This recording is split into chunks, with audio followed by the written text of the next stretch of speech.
Los motores de gas pueden diagnosticarse con muchas técnicas para comprobar si se están comportando como se debe o se están generando algún tipo de problemas, y sobre todo podremos programar mucho mejor las intervenciones. El diagnóstico por vibraciones es uno de los más complejos que hay para diagnosticar un motor, mientras que el diagnóstico por ultrasonido, el diagnóstico por boroscopia o el diagnóstico por termografía nos aportan enseguida resultados fáciles de interpretar.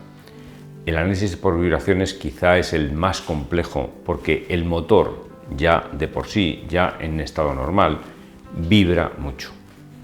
Los niveles de vibración que esperamos no son como los niveles de vibración de una máquina que prácticamente no vibra, sino que aquí tenemos que asumir una vibración alta, pero que a la vez nos da muchas posibilidades de análisis. Para empezar, ¿qué tipo de equipo es el que tenemos que usar? No podemos usar un vibrómetro, porque un vibrómetro, un simple medidor de vibración que nos dé la amplitud de la vibración, no nos aporta toda la información diagnóstica que debería.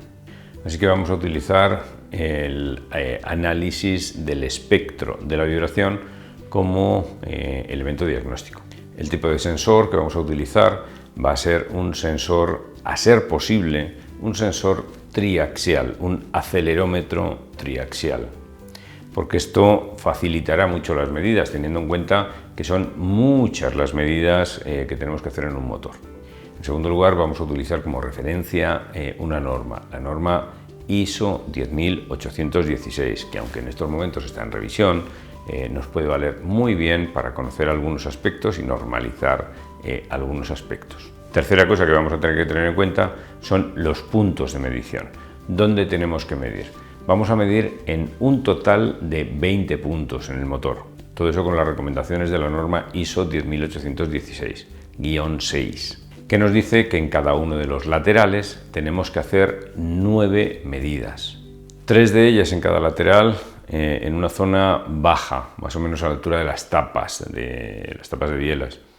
3 de ellas a una altura media, que coincidirían más o menos con la altura a la que estarían los árboles de levas, y 3 de ellas a una altura alta, más o menos, para tratar de diagnosticar lo que está pasando en las culatas. Y eso lo haremos en cada lado. 9 en un lado, 9 en el otro lado. Y le añadiremos 2 medidas en las turbo. Utilizaremos la hoja que nos propone la norma ISO 10816-6 para reflejar los valores de amplitud. Puede ser esa misma hoja o puede ser una hoja que nosotros hagamos, pero que contenga una información similar. Y mediremos en velocidad, milímetros por segundo. La norma ISO 10816 nos da algunas pautas muy interesantes, como cuáles son los valores que tenemos que considerar como admisibles. No nos diferencia, como otras partes de la norma 10816, entre la zona A y la zona B, es decir, entre la zona donde tenemos que considerar el motor nuevo para su aceptación tras un commissioning y el motor ya en funcionamiento, que sería la zona B. La zona C, que sería la zona en la que tenemos un problema, hemos detectado un problema, pero que no exige la parada inmediata del motor, sino la programación de la intervención.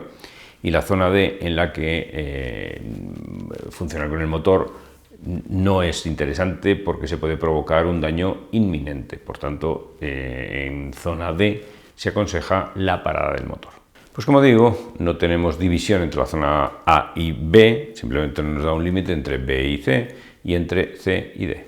Determinando que un motor está en zona B, C o D, si cualquiera de las medidas, de las 18 medidas que nosotros vamos a tomar, medidos en milímetros por segundo, en velocidad, nos diera por encima de los valores indicados en la tabla adjunta a la norma.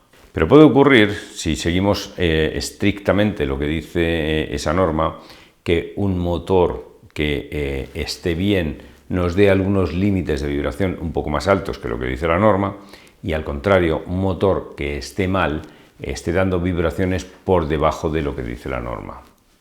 Por tanto, y aunque la norma no está mal hecha, no es de las peor hechas en el mundo de la vibración, es una norma que, si queremos diagnosticar correctamente el motor, tenemos que recurrir enseguida a comprobar cómo es la distribución en frecuencias de esa amplitud que acabamos de detectar. Y ahí, precisamente, en el análisis de las frecuencias es donde este sistema, este método de diagnóstico, adquiere toda su importancia. ¿Y qué cosas podemos diagnosticar analizando la amplitud de la vibración? En primer lugar, podemos diagnosticar el estado de los cojinetes de bancada, especialmente los dos cojinetes que están en los dos extremos, en el extremo donde está el volante de inercia y en el extremo donde está el damper. También podremos diagnosticar el estado de las camisas, comprobando que la fuente de vibración, donde esté la camisa más deteriorada, es donde se van a registrar unas vibraciones más altas a el doble de la velocidad de giro. Curiosas son algunas frecuencias que nos van a aparecer y que están relacionadas con las explosiones. Vamos a ver que hay una serie de frecuencias características que tienen que ver con la velocidad de giro, son proporcionales a la velocidad de giro y al número de cilindros que nosotros tengamos dividido entre 4. Vamos a poder diagnosticar también con bastante rigor el estado de las válvulas y cómo es el reglaje de válvulas, porque nos van a aparecer unas frecuencias características, pudiendo además precisar en qué culata es donde tenemos las válvulas mal ajustadas e incluso cuántas válvulas hay mal ajustadas en todo el motor. Para las turbos era mucho más fácil diagnosticarlas porque se trata de una máquina rotativa. Lo que sí vamos a tener en cuenta es que es un equipo rotativo que rueda bajo rodamientos y no sobre cojinetes y que gira a una muy alta velocidad. Es cierto que en el mundo de la vibración de motores de gas o de motores diésel, es cierto que queda mucho por hacer y que nos queda mucho por profundizar, pero también es cierto que hoy, con los conocimientos que tenemos, ya podemos diagnosticar con todo rigor cojinete de bancada, estado de camisas, estado de culata, estado de turbo, con lo que podemos tomar decisiones relativas a las sustituciones periódicas que tenemos que hacer en el tren alternativo y a otras inspecciones que podrían provocarse a partir de este análisis de vibraciones.